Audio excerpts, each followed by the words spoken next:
I think, everybody working on accessibility projects, this is a great person to have. I think, like I mentioned last time, he's a mentor to me, a friend, and also a business partner. And I think the way he thinks about things is very different. And, being an entrepreneur, I think he brings a unique lens to what you all do.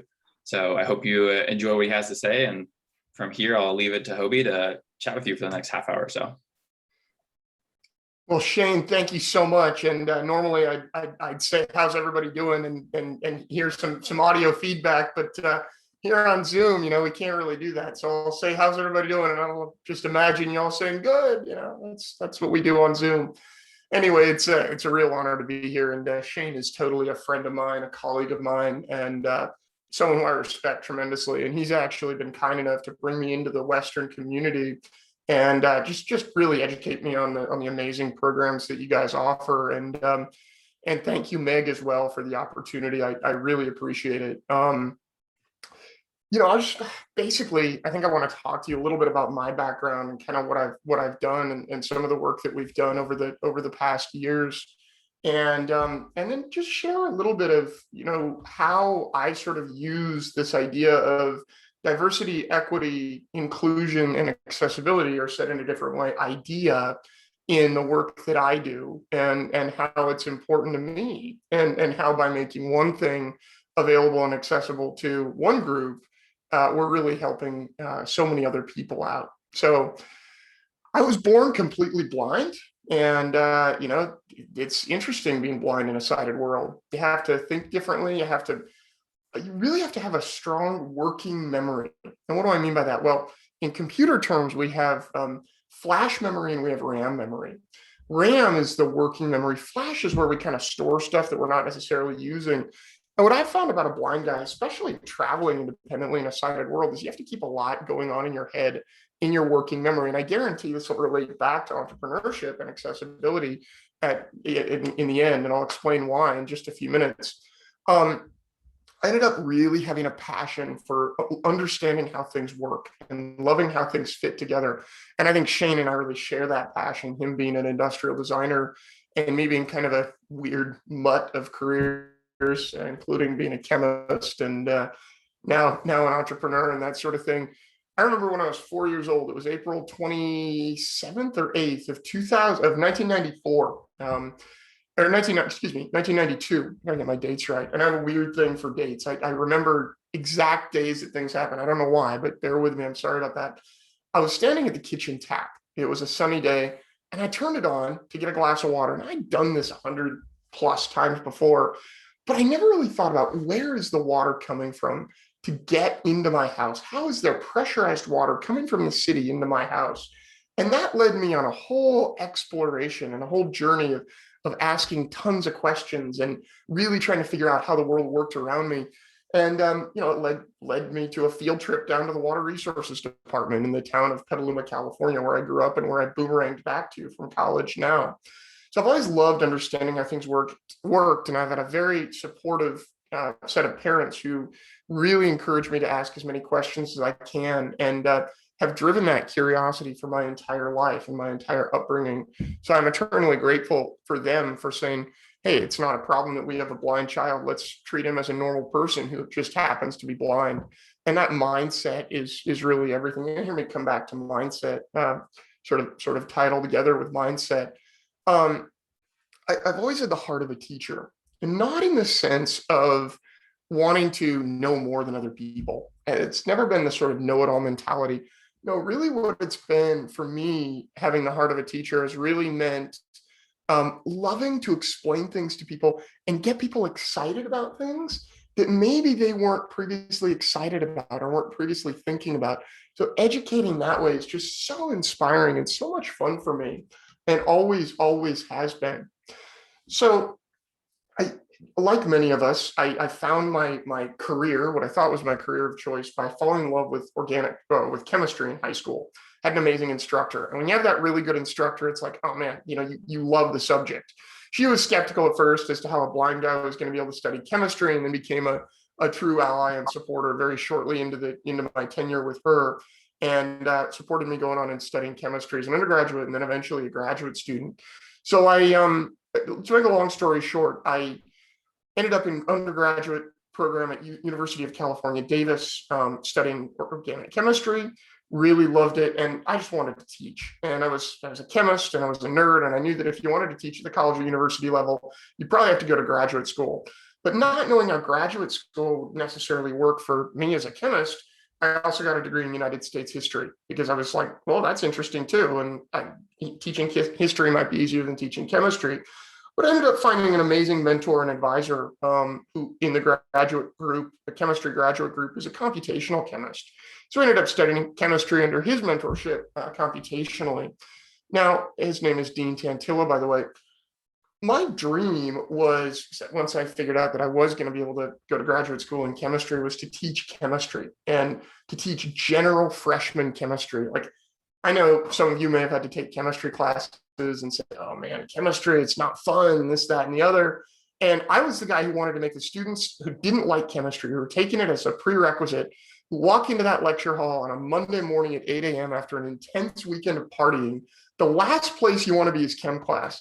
I wanted to turn some of those people into chemistry lovers, and people passionate about the subject. Now, I actually had the honor of teaching chemistry while in undergraduate school. And that was an interesting, while in graduate school, I had the honor of teaching chemistry to freshman chemistry students, to groups of undergraduates. And what I realized was that students didn't really like to speak chemistry. And to be honest with you, they didn't read the textbook beforehand, so they didn't really know the terminology. They wanted all the video animations, and they wanted the professor to point to things on slides or write on the chalkboard. And that was always my favorite lecture, right, as a blind person. Okay, we take this here, we multiply it by that there, and that yields this, and be ready for the exam on Friday. It wasn't very much fun. That's what my students wanted from me. So I actually spent most of my time working with my assistants, paying them decent time and money to make PowerPoint presentations with beautiful pictures and all these animations and stuff. And then in order to present this material coherently, I had to spend a lot of my time memorizing this stuff or attempting to memorize it. And it just turned out not to really feel natural to me. I still love chemistry, and I say once a chemist, always a chemist. And I'll always love to teach chemistry to people who like to listen, hear about it and talk through chemistry. But it took me getting a PhD in chemistry to realize that maybe I don't want to teach chemistry after all. And what I'd tell any of you is it's okay to not know exactly what you want to do for a little while after you graduate from undergraduate school. But if it takes getting a PhD to realize maybe that's not what you want to do, you've gone a little too far. Maybe, what do I say? Maybe you're a Gemini like myself, hard time making decisions. At any rate, I decided not to pursue a career in teaching chemistry. Once a scientist, always a scientist, but I've had this love and passion for teaching and creativity as well, and design and doing the right thing to make things fit together in the most logical and cohesive manner. But I've also always been an entrepreneur. It's just sort of something I think we all agree here on this call, in this class, something that really runs in our blood, right? If you've got it, you've got it. It's the desire to, really run businesses and come together to fix things. Now, for some people, entrepreneurship is about power and money. And for me, it is anything but that. And I would imagine that concurs with most of you. To me, if I can pay the bills as an entrepreneur at the end of the month, I feel great. That's awesome. But and I like to be able to pay my bills. That's a good thing to do. But to me, entrepreneurship is about solving problems, about identifying a real problem that's affecting people or any system and coming up with a solution for it. And what I realized pretty early on in my journey is that being an entrepreneur is a lot like being a blind person in a sighted world, needing to have a lot going on in your working memory, and always needing to think about solutions that are maybe just a little bit different, used to solve problems. And this is very aligned, I think, with this whole idea of thinking about how to solve problems and be entrepreneurial with an accessibility sort of lens that we look through or think through. And that's what I think is so important and so awesome about what you guys are talking about right now is entrepreneurship through, accessibility. And we can use any frame of reference or any lens we may please when talking about something and figuring out how to, whether it's, building business or building opportunity based on these things. And I think it's a beautiful thing that you guys are using the lenses of accessibility through which to do that. Um, very briefly about my entrepreneurial journey, I actually, while in graduate school, began hosting truly blindfolded wine tasting experiences for Francis Ford Coppola. Those who don't know him, he's a film director and movie producer here in Sonoma County, California, which is pretty much the heart of wine country in California. And those were really successful. I ended up co-innovating those with Mr. Coppola. And by the way, when someone like Francis Ford Coppola calls you and asks you to do something, you say yes, and then you hang up and you freak out about what you agreed to do. I'm sure I'm not the only one who feels that way here. But I ended up working with Coppola a lot. Luckily, I was a computational chemist, so my laptop was my laboratory, and my advisor was very comfortable and very happy to let me go explore and do things in the world with Coppola. So I was there. I traveled around with their sales team, their national sales team, a lot, and in many cases, really worked as their wine educator on the road. And this got me really deeply into food and drink and sensory analysis. And I realized that I have a really good palate, that I can taste things and understand them, not because I'm blind and every blind person has a good palate, but because I've trained it and I've used it all my life. It's almost like playing guitar or something. If you practice something a lot and smell a lot of different things and identify what they smell like, you can really pull them out almost like colors in the description that you guys might use for color. I don't have time to get into the concept of sensory literacy right now, which is unfortunate, but it's what I use for my work every day, is this ability to take in information from all five senses, think through it, and come up with logical deductions, no matter what sense, by which you got the information into your mind. So I encourage all of you to really think about being literate in all of your senses. So this arrived me as a sensory strategist, really someone who can come in, understand products, understand their flavor, aroma, and texture, and help to advise those who I work with on how they might improve. Basically, we sit down and we decide what the status quo is. We decide what we like about the status quo, and if there are things that they want to change that I agree with them changing, we go about changing those little bits of flavor one thing at a time to arrive at something really cool. I use this is, by the way, under my current brand, which is called Hoby's. Our tagline is accelerating happiness. And we are an interesting company because we've managed to really do a lot of great work, I think, as both a products and services company. So I'm really excited. I'm swamped right now because we're in the process of launching our first line of products, which is a line of totally non-GMO, gluten-free, vegan-friendly seasonings, gourmet seasonings. Also called Hoby's, and our tagline there is, experience flavor to enhance the moments that matter. That's what I'm all about, is really figuring out ways to build and enhance on all those moments that really matter in our lives and that really matter in a lot of what we do. And on the experience side, we do a lot of the flavor strategy work, but I also do a lot of work with people just in the arena of mindset and really building out that positive mindset. Because if we can perceive things, that's sort of where we start, using sensory literacy or just a good mindset to perceive. Once we perceive and really understand a situation, then we can appreciate it. And it really is only once we truly appreciate something and understand it that we can allow ourselves to achieve success. So my whole thing there is perceive, achieve, or perceive, appreciate, and then achieve. And I think that's an important tagline to go by. Just as a side, I've built a spirits brand that I'm working on getting funded now. I am very soon going to be working as the beverage director for a pizza franchise. Most likely, we're in the process of signing that contract. And the spirits brand, by the way, is called Blind Truth, and it's a line of vodka and gin. And I also represent a branding company because I truly believe in the creative spirit and keeping an open mind. It's a food and beverage branding company based out of Australia that I represent pretty much single-handedly here in the United States and Canada. And I also have a little marketing firm that I started called SensePoint, which is now creative services and marketing in any non-food and drink space. Mostly companies trying to do good in the world, whether it be nonprofits, or right now we're working on a big job with a sanitation client who's just trying to use eco-friendly chemicals to annihilate microbes like the coronavirus and that sort of thing. So that's just a little bit about myself. But I think the key takeaways from today are as follows. Number one, and this is one that my graduate advisor jokingly calls Hoby's rule, because it's what I always live by.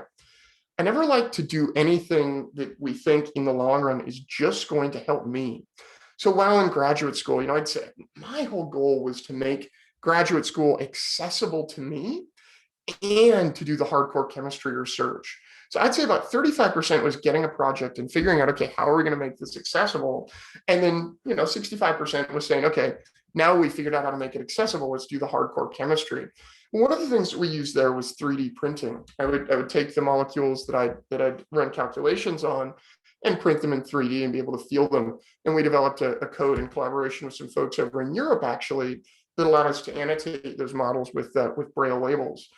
But what ended up being funny about the 3D printing that I pretty much knew would come of it is that, it would really help sighted students as well to be able to hold, space filling models and tactile models, maybe not space filling, but definitely tactile models of whatever they are working on, whatever systems they're studying and thinking about. And it was really, really quite exciting to do that, because we learned that it really assisted them in their endeavors as chemists as well. So we had a really good time with that. And the story that I assimilate to that is the story of the wheelchair ramp or the curb cut. A man by the name of Ed Roberts at UC Berkeley was a student at UC Berkeley in the 1960s. He was in a wheelchair, and he and his dozen or so friends who were also in wheelchairs called themselves the Rolling Squad. And they would take trips in their wheelchairs down to City Hall, because at that point, in the mid to late 60s, wheelchair ramps really were not much of a thing. People didn't use them, or curb cuts, as some might call them. And they would lobby to the mayor's office of Berkeley and say, hey, we need a wheelchair ramps. We need ways to get from the street level back up to the sidewalk without having to ask people to lift us up. We need ways to get from the sidewalk down to the street without crashing and burning. Work with us here. And the city of Berkeley grumbled and said, no, this is way too much money. How many of you are in wheelchairs? Maybe 100 out of 50,000 people? Yeah, come on, we can help you. We'll continue to do that. Let's not worry about paying for them. And they said, no, this really isn't right. So Berkeley, California, being the progressive city that it always was and still is, in the mid 1970s, I believe, I may have my history slightly off there, which is embarrassing as a US history major, decided to put in wheelchair ramp and curb cuts. And then the state of California said, wow, that's a really good idea. And they made it a state law, and it was done. And under the administration of George Herbert Walker Bush, or Bush Sr., in the year of 1990, wheelchair ramps were one of the components signed into the Americans with the Disabilities Act, making it mandatory that throughout the United States, wheelchair ramps exist. And the point of saying all this is just to think, okay, so in Berkeley, and the people asking for these, Ed Roberts and his friends, we're really thinking only for use by people in wheelchairs. Think about, just do a little thought experiment with me and think about how many people and you work with use wheelchair ramps who aren't in a wheelchair at all. People pushing baby strollers up and down from the sidewalk. I kind of don't want to know what happened with strollers before wheelchair ramps. That must have been a kind of a difficult business and a risky business. Think about pushing carts of groceries from the curb level down to the parking lot level. Maybe you're pulling a bag on wheels. Maybe you're on a bike or on a skateboard. A study I read a couple of months back said that people in wheelchairs comprise 2 to 3% of the overall population who use wheelchair ramps or curb cuts. And about 0.5% of the time that they're ever used are they used by people in wheelchairs. So by trying to accommodate one group of people, my only point here is that we accommodated so many others in the process of doing that. The next takeaway is really this idea that being inclusive is no different than being really good at customer service. So, we want to be inclusive. Some companies, an HR department say, oh, we're going to hire our diversity officer and our inclusion officer. And these people are usually underrepresented minorities who are there, or maybe not, to make sure that our company practices are diverse and inclusive. To me, inclusiveness is really a matter of letting anyone into your business as a customer, no matter what they look like, no matter who they are, no matter what they do, if they want your products or they're interested in learning more about you, by all means, share who you are. I do some work in the wine industry very, very commonly. And I say that the most inclusive brands are the ones that don't care what you're wearing or what you look like. They don't care if you drive up in the pickup truck that's dented in on both sides and your cowboy boots and your tattered jeans, or if you're dressed to the nine to go out onto the town and have, cocktail hour followed by a 5-star gala, right? They don't care. They welcome people no matter who they are for whatever reason. And if we think about this and sort of broaden that stroke a little bit, we can think about being inclusive as just being accepting and being willing to learn from so many different groups of people, and really being able to provide that ultra high quality customer service in whatever case we can. And then internally, inclusive thinking and inclusion as a whole, I think really comes down to listening to people and really giving people a space to be listened to rather than be heard. And this is something that comes out of sensory literacy. I teach sensory literacy all the time as a coach. And we think about how being more literate in, for instance, our hearing makes us more aware of what other people are saying, whether that's a romantic life partner or a business partner or a colleague or whatever. Now we're really listening to them instead of hearing. That to me is being inclusive. So I think sensory literacy leads us to awareness, and anything that makes us more aware makes us more inclusive, right? Just awareness leads to inclusion. So really thinking about that, and then that's the same thing as accessibility. The more accessible we are with our products and services, I think kind of inherently, the more inclusive we are. Let's think about this other component called diversity, right? What does diversity mean? Well, why does diversity matter? A lot of us, especially those of us in academia and in other programs, think of diversity and think, well, yeah, it's important to be diverse. I mean, how could you be otherwise? A lot of people worry about diversity affecting their bottom line, and I just want the best people. I don't care what they look like or what they can do. I've heard this from business owners before. The truth is, find the people who are good at what they do, who also have a unique perspective. And I would challenge everybody here, whether you have a disability, whether you're completely able, whether you're of a whatever ethnicity you're of, whatever socioeconomic status you're of, et cetera, just be really good at what you do and ask to be welcomed to the table.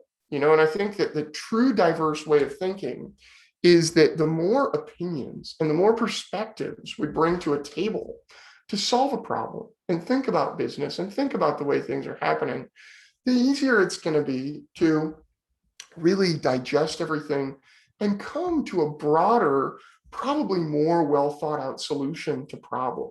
We'll probably be able to come up with more well thought out solutions to problems.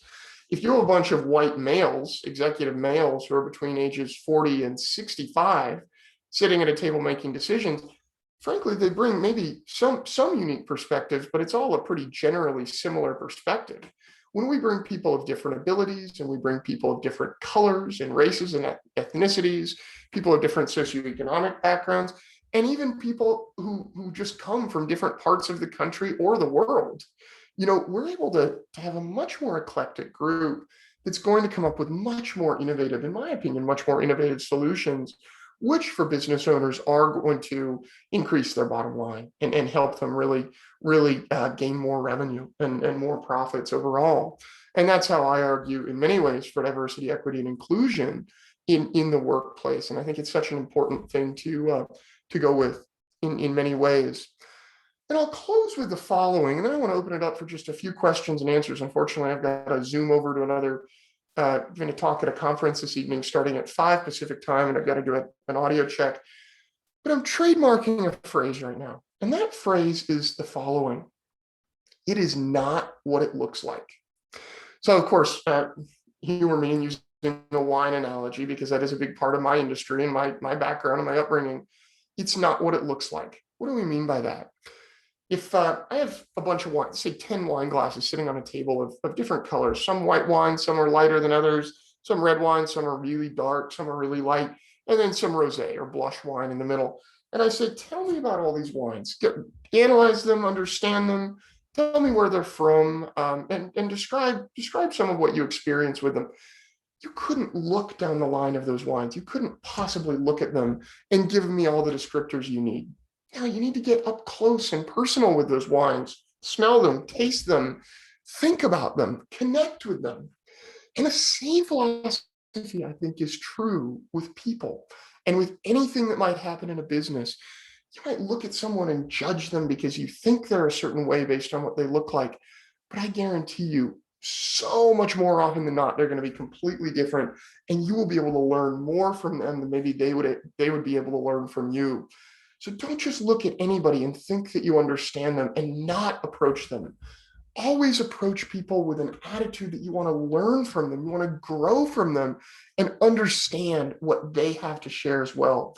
So don't let you, and it's like a song, you can't listen to a second of a song and know exactly what that song's going to be about or how it's going to move you. I think sighted people are often deceived by their vision and seemingly in an innocent fashion look at something only to find out that maybe we misjudged, and maybe we need to take a little bit of time and listen and examine. Even if it is just something that we're looking at, we need to take some time to examine and think through and postulate so we really can understand things that way. And the last thing that I'll say, which is probably the most important thing that I will say today, is that everything is about mindset and attitude. And if you have an attitude that you can accomplish stuff, and you have a positive attitude and what I call an abundance mindset of anything is possible, I just need to figure out how to do it. Folks, I guarantee you, you can do anything. The world is your oyster and anything is possible. I'm going to share my contact information in the chat. You also have Shane, who can give it to you anytime. Don't be strangers. Whether you want to talk about running your own business or coaching or mindset, I'm all here and I'm ready to talk to each and every one of you. Shane and Meg, I'd like to thank you very much for the opportunity and open it up for any questions we might have. Thank you so much, Dr. Hoby. I have a quick question. You mentioned the difference between hearing and listening. Yeah. Would you unpack that for us a little bit? Yeah. When we hear, something can be going on around us and we sort of hear it. Someone can be saying something to us and we sort of hear it. Think about if someone's telling you something you don't really want to hear, but and you're kind of busy doing other stuff, you tend to say, yeah, and then give all the commentary like, yeah, I understand, when you're really just thinking about something else and thinking about yourself. Whereas when we listen, we give someone our undivided attention and we really pay attention to what they're saying. And then we can thoughtfully and logically respond to what they're saying in so many different ways with a thoughtful and conscientious approach. I think sometimes we millennials and Gen Z folks look at our phones so much that maybe we're not listening. We're just kind of staring at our phones and what's so and so posting now, or oh, what do I have to do? What's my calendar telling me now? I think it's really important that we focus in on exactly what people are saying, and it's the ability to smell your surroundings versus really understand what's going on in your surroundings. And I'll tell you, for me, standing on a hillside, with beautiful grass under my hills and forest floor around me and just the smell of trees, I'm saying this because I just did this recently. What I take in from my non-visual senses is a lot more than my sighted friends take in just from looking at it. So it's really amazing how if we can tune into our senses and feel instead of touch and listen instead of hear, et cetera, life's just so much richer.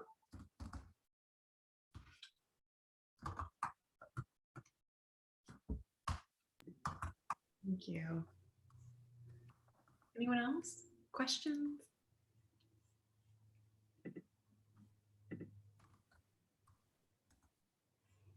I can ask a question. Yeah. Have you ever taken any psychedelic drugs? I have not yet. And it's something I'm interested in experiencing at some point because I don't know how I would react. But that's a great question.